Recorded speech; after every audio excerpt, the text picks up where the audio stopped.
Hey guys, welcome back to a new episode of the New American Media Podcast.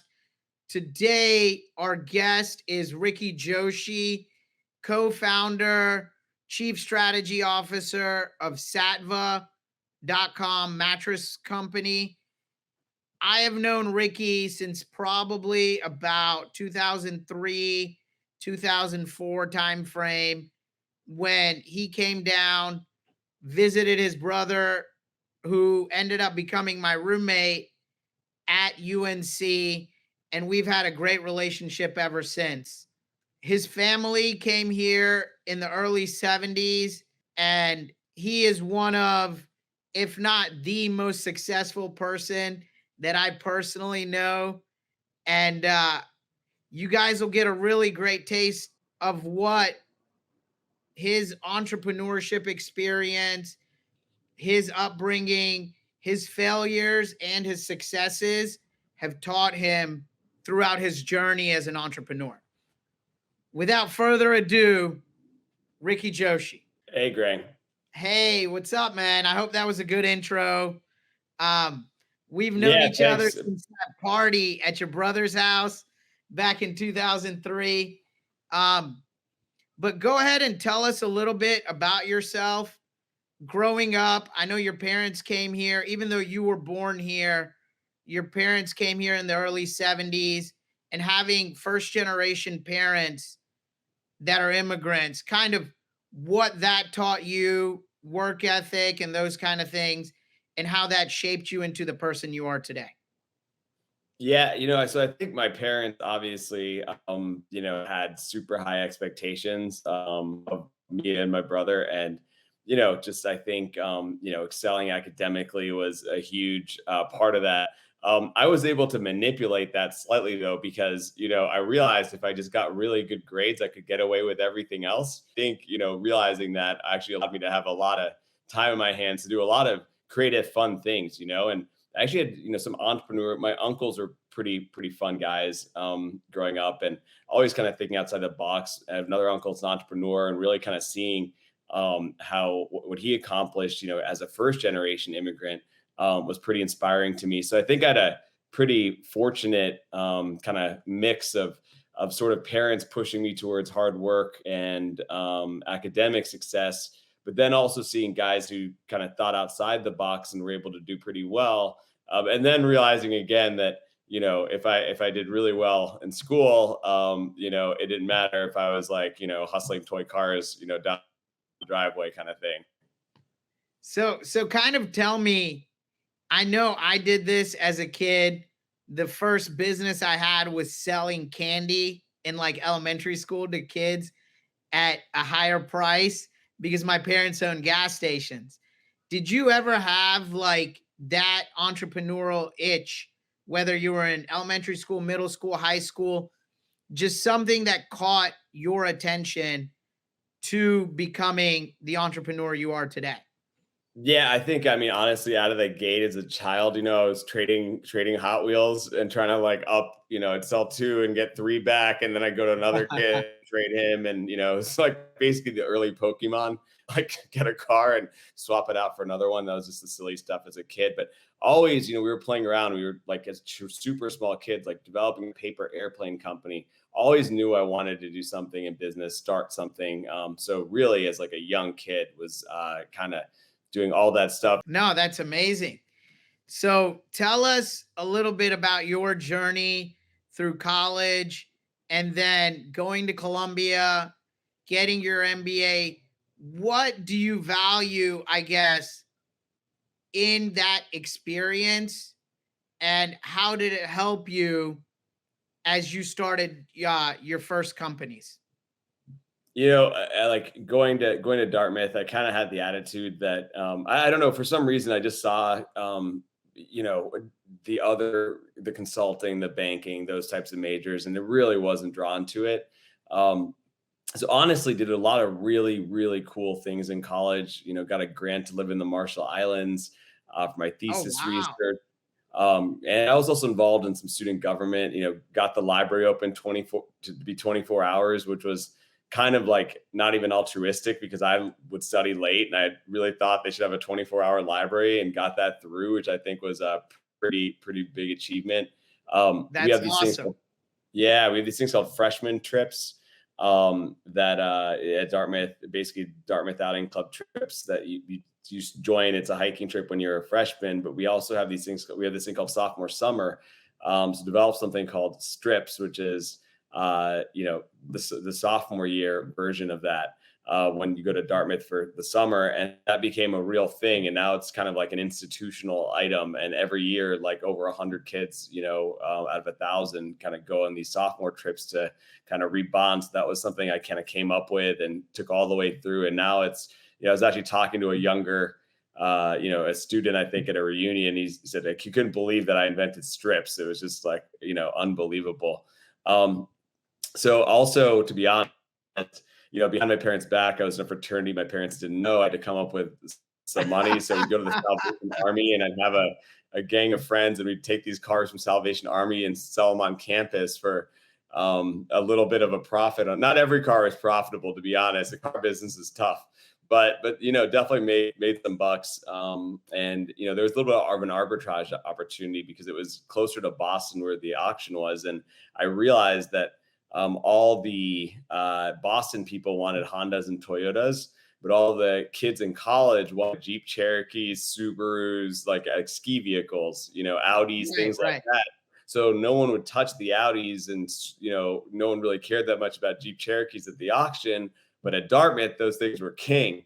So I started just, Jeep Cherokee Limited, Subaru Legacy Outback. I mean, that was my bread and butter. And every once in a while, it's funny. I was looking at a car the other day that I bought for $500, sold to my friend Alex Mendez for $1,500. And so sorry, I sold another friend for $1,500. He sold it for $3,500 to Alex. Alex still has the car, by the way. It's a 1987 BMW 535 IS. Love the car. Amazing. The car is worth like 20 grand. Wow. He still has it. And the car's worth like 20 grand now. A car bought for $500 at auction. That's amazing. Yeah, without going into all the kinds of crazy tangents. So I think, always in college, a mix between, being academically creative. As an anthropology major, people are always shocked by that. I can't believe it. And I always argue that, it was an amazing major, got me out into the world. Also really was taught how to write a thesis, make an argument, which I think led to being able to create great presentations and think strategically. And, then I had the side hustles running around trying to make a few dollars, always the car thing, for example. And then, on a real impactful level, it's kind of the student government stuff, getting the sophomore trips thing done, 24-hour library, a bunch of other, things that happened in college. So college was, I think, a great time to do all sorts of things that I think led to kind of an entrepreneurial mindset. Started a company senior year. It was bad timing, that it was like basically early 2000s economy was not that great. It was hard to raise money. Had to make my first pivot, basically. Developed, it was basically kind of a buy it now version of eBay with buy it now, because I thought it was crazy that you had to bid at that time on eBay. There was no buy it now button. I thought it was kind of crazy. Like, what's the point of bidding? Sometimes people just want to sell stuff. That's amazing. Yeah. The one-click checkout. Similar today. Exactly. Yeah. What's the point? Like, I'm not trying to bid on a commodity item, right? It's just a regular thing. It seems silly to me that there was bidding for, a phone case or whatever. So started that, didn't really take off, tried to start it at Dartmouth. Didn't really take off. It was hard to raise money. And, we had a bunch of students doing it. One of which now is like an early Google employee. So he started at Google, like back at Google's inception. I think it's crazy. And he was kind of one of my co-founders. So he's like one of the first 100 employees? Yeah, one of the first 50. Wow. And that, then we pivoted that to starting in a kind of an analytics company, like a retail version of Google Analytics. Got that off the ground, developed the software, worked with the CS department. But that fell flat in its face as we couldn't raise money. And actually, we were actually going to see our first client, and I remember it. And we all came in. I think my friend told me, because we all wore suits, and he's like, we should have never worn suits. We don't look like tech guys that were wearing suits. We all came into pitch. Remember the pitch No completely one inside. wears suits in Silicon Valley. I've Yeah, learned that. that's why I'm wearing a polo shirt right now. It's my uniform. You won't catch me wearing So a suit on a phone call. tell me this, when you've had these failures, and a lot of people don't really understand this, and I've been a huge proponent of this, it's great to have failure in life and have rejection, because what it teaches you is to work harder, figure out what you did wrong, and innovate, integrate your way out of it to build a successful product, company, whatever it is. Tell Yeah, us I think. from those early days what you learned. And I mean, I know you'll probably get into this. When I remember once your brother graduated and you were in New York, when you were doing Fandom, but I'll let you get to that. Yeah, I think like some of the pivoting is huge. Being able to, one thing I see when I see super smart people, and I see this really often, they get married and attached to their idea. And they do a lot, or they do too much analysis before just getting out there. I have other friends or other people I've seen, just get very married to their idea. I think you have to fail fast, and pivot and experiment, and you gotta keep it moving. And sometimes, at some point, and some businesses can't pivot, or the timing is wrong. I mean, I think timing is a huge part of it. If you're in a market or that is not receptive to companies that aren't making money, that's another thing. So there's kind of growth, kind of bubble markets where you can, just people are just throwing money at stuff that's, they think will have a huge long-term outcome. But I've also seen environments where that doesn't really work. I think one thing with my current company, I kind of got personally, I started a lot of businesses that required a lot of capital to really hit launch. And I think when I started Saatva, which is honestly the first direct-to-consumer company, really. So we predated Warby Parker, our model, the trial, all of that. We did it in 2000, late 2010, early 2011. All those guys kind of came into the scene 2012 and later. So, really kind of at the inception of this direct-to-consumer online e-commerce model. And, one thing out of the gate, and it's also why we really didn't raise money for a very long time, is I wanted to sustain as a business, wanted to be able to, grow it organically, which I felt, would make me slightly immune to a lot of the ups and downs that come with market cycles, and really creating a business that I thought would be, have longevity, regardless of, not at the behest of other people, right? I could completely drive my own destiny. I'm not advocating that's the only way to do it. It's just the way I needed to do it after, failing 5 times before or whatever. No, I mean, I think that's a great option. I tell people this all the time, is you can always go the venture capital route, but once you do that, you are owned wholly by those VCs. And what they say once they get those board seats really dictates what they do. Yeah, I mean, the outcome can be fantastic, right? I mean, you have massive companies that went the VC route. And I mean, that's all the companies that you read about and that are doing major things raised external capital pretty early on. However, it's a different beast, and they tend to be more binary outcomes, in my opinion. Either your Facebook or Snapchat or Instacart or whatever, and you're really shooting for the moon, or you might end up in a position where, if the market sours or whatever, you just really have no control and the business might not work. Our company, I think, was just kind of very different and unique in that we really slowly and steadily, I mean, over the course of 10 years, built a lasting VC quality, unicorn type business. But it was definitely, there are many times where people would question what we were doing and why we weren't raising a lot of capital and all of that. Yeah. No, that's cool. Do you think I remember when Raj was working with Fandom and when you were doing Fandom, I feel in terms of timing, that might not have been a timing issue. I really like that idea. Do you think you could restart Fandom? And do you think it would work today with social media being as prevalent as it is today, and the ability to video chat is more prevalent through iPhone expansion? Yeah, so just to give a take a step back, and so basically, Fandom was a like a video sharing site for sports, and it actually we had to pivot that business too, and we became an app. So this is just kind of another story, actually, that I'll kind of dive into that.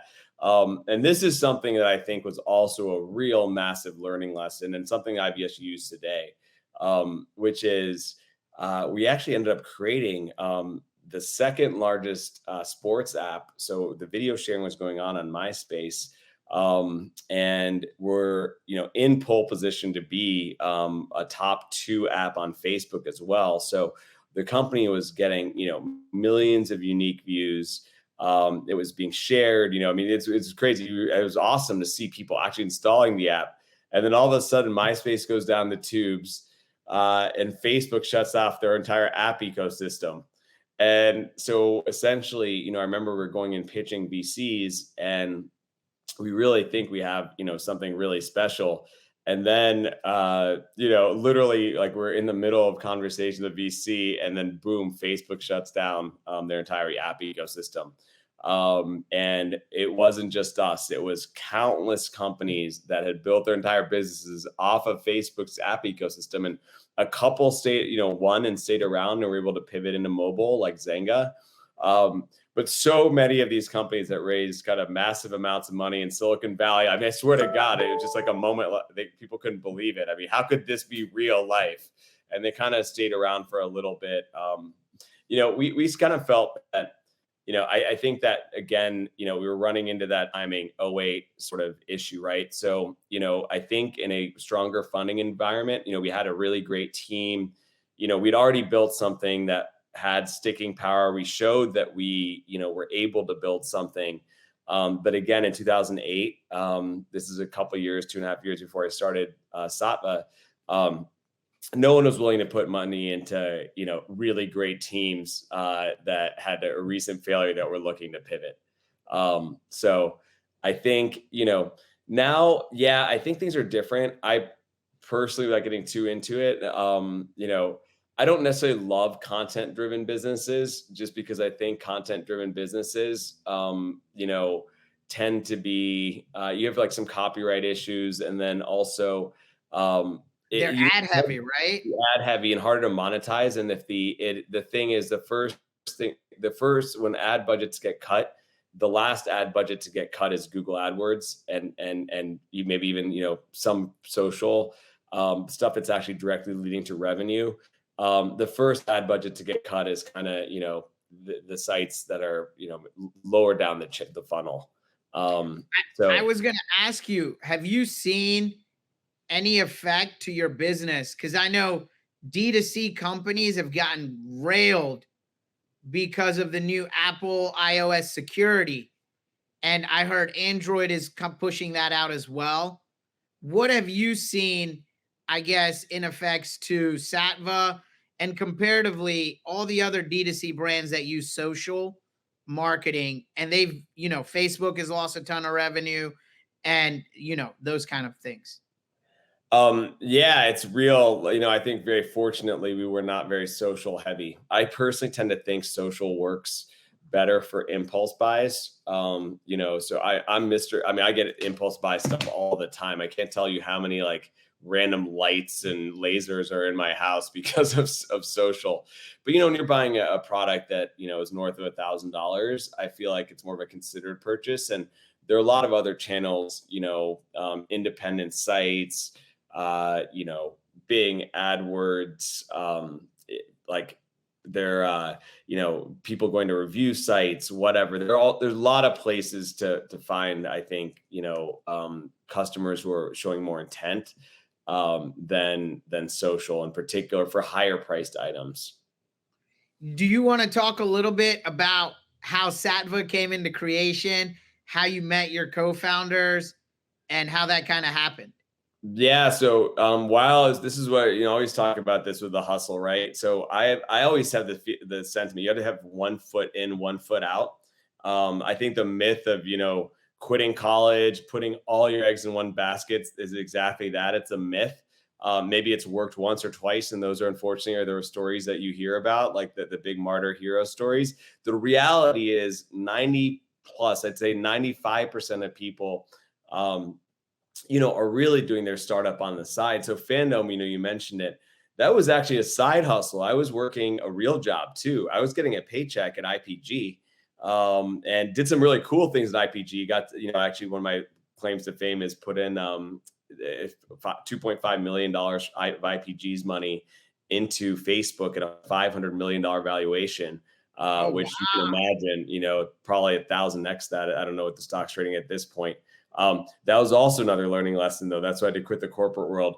I was verbally told, kill it, do really well here, and you'll get a share of it. Um, my boss really did never put it in real paperwork with the CEO of the company. I got nothing, and he got nothing too. By the way, we both went down together. And we found ourselves being boxed out because they didn't want to show vulnerability, right? And so that was another lesson for me, which is, being an entrepreneur is a lot of fun. However, the rewards go to the corporation, not to the individual. So I knew I had to strike out on my own again. So actually, I was out one night, and a lot of this stuff is very serendipitous. I call it like there's Jerry Maguire moments that have happened, and this is one of them. So I was a little disenchanted by the whole Facebook experience. And also, Fandom kind of was on the way out, and that was again a side thing. And, just wanted to realize I knew a lot about the agency world. And but I was bringing all of the clients. I was doing a lot of external business development, whatever, and I was obviously bringing my clients to IPG and really going above the call of duty, right? Not just doing my job, but also hustling, just kind of my nature. Hey, I randomly met a guy at a bar. You should talk to IPG. We got your, but it wasn't really getting rewarded for it or anything. And then one night I was actually out in New York, and where I was based at the time, and I ran into a guy named Brett Gandil, who was working at this company called Fantasy Sports Ventures that were developing all sorts of Facebook and apps, Facebook stuff. It was really just a sports technology company.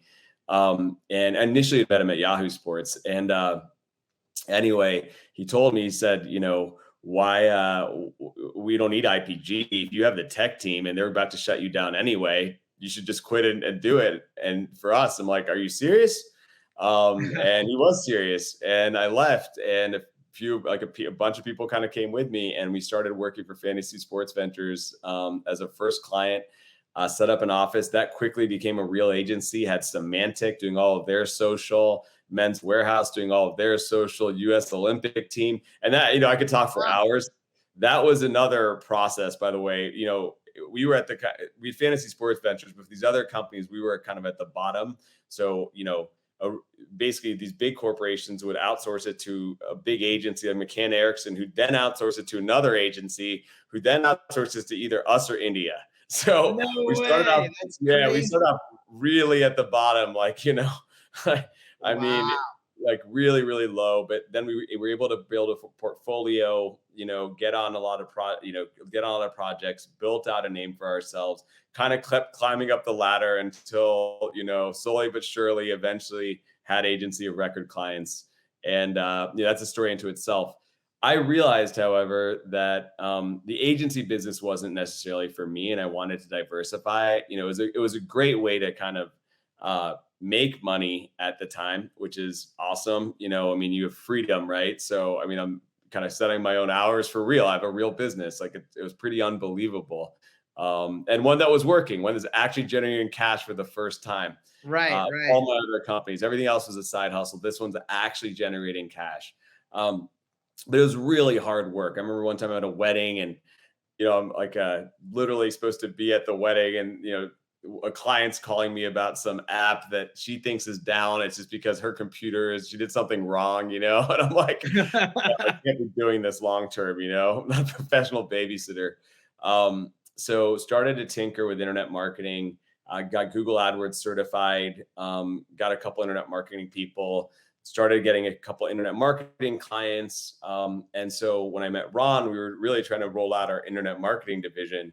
And so Ron's my co-founder, and he was at Jennifer Furniture. I thought I was pitching Jennifer Furniture. So I came in with this huge presentation, like I did all this work, and showing him his HubSpot and this and that and his SEO rank and all sorts of things, like his Moz rank, this, that, all sorts of things. And he just like sits there, listens to the presentation, tells me, actually, I'm leaving Jennifer and want to do this mattress thing. I remember going home that night and calling Chris Brower, who's another co-founder who I hired off Craigslist, by the way, at Fandom. So No Chris way. That's amazing. Yeah, so he's run the whole ride with me. Yeah, so call Chris, and I'm like, just check this out, mattress space. You won't believe it. And we look up a bunch of things, and honestly, the competition, you look at Mattress Firm, looks kind of the same to this day. They're selling their product online the same way they sell it in the store. It's just in kind of a white box, not very descriptive, not really getting into the details of the product, no sense to focus on customer service, all these things, no home trial, none of that. So we saw the opportunity. We looked at acquisition costs. We thought it was a good, decently high margin item. The margins in our competitors were crazy. So we thought that, we could be fair and transparent to the customer, and still have a good enough margin to to build and grow a real business. And, we started piggybacking off blogs and review sites, sending mattresses out, having them review us, like really started small. In 2010, we made it 70,000 in revenue, and this is a company that, last year did almost 400 million. Yeah.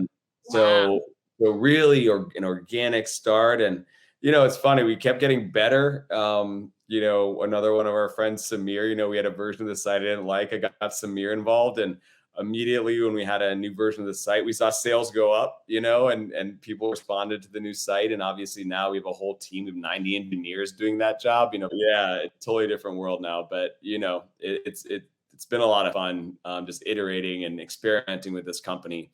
I think one of the reasons this company has done really well is because it's always had a nimble attitude. We always test stuff, we experiment, we try to make things work. A lot of things that other companies just wouldn't do.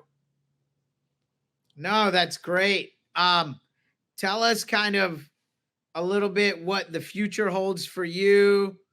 What you are getting married in a couple of months. Congratulations. Thanit But took long enough, I guess, according to my parents. Tell our first generation parents, try to pull that battle, It's been a 10-year battle. I finally succumbed, but the timing was right for me. Yes, And no, I found the right person. She's great. I've obviously met her, amazing person. But in terms of your career, where do you see it going? And what's next? So I'm now on the board of a few different companies, in addition to Saatva also. So I'm advising them, very hands-on. So we're kind of really deep, entrenched kind of connections now to these companies. So it's fun to see them grow and fun to be a part of these teams in a pretty passive way while still growing Saatva. And Saatva is opening up stores left and right and all sorts of things. So it's nice to have a kind of, again, maybe I'm just addicted to side hustles. I don't know what it is. Kind of a general partner, limited partner at a venture capital firm, which has been a lot of fun.